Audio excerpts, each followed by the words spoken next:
घरात महागड्या वस्तू नसल्या तरी चालतात, पण ही एक गोष्ट असलीच पाहिजे. घरात सगळ्यांकडे सगळं नसतं, प्रत्येकाची परिस्थिती वेगळी असते. घर लहान असो वा मोठं असो, जर नीटनेटके असेल ना तर तेच सगळ्यात सुंदर दिसतं. घरात महागड्या वस्तू नसल्या तरी चालतात, पण घरात स्वच्छता असली पाहिजे. लक्ष्मी येते ती पैशांमुळे नाही, स्वच्छतेमुळे येते. सगळं एक्सपेन्सिव्ह असण्याची गरज नाही, नीटनेटकेपणा असला की घर सुंदर दिसतं.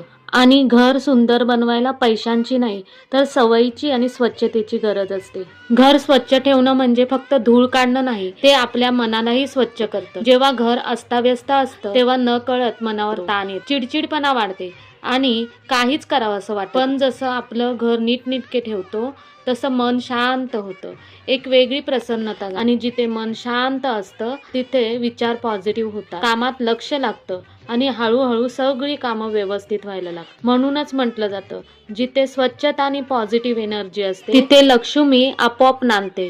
कारण लक्ष्मी म्हणजे फक्त पैसा नाही, तर लक्ष्मी म्हणजे आनंद, समाधान आणि घरातली शांती सुद्धा आहे. म्हणूनच मोठं घर, महागड्या वस्तू यापेक्षा स्वच्छता, नीटनेटकेपणा जास्त महत्वाचा आहे. घर स्वच्छ ठेवा, मन प्रसन्न ठेवा, लक्ष्मी आपोआप तुमच्या घरी येईल. आजसाठी एवढंच. पुन्हा भेटूया अशाच एका छोट्या पण सुंदर गोष्टी सोबत. थँक्यू. Bye bye. धन्यवाद.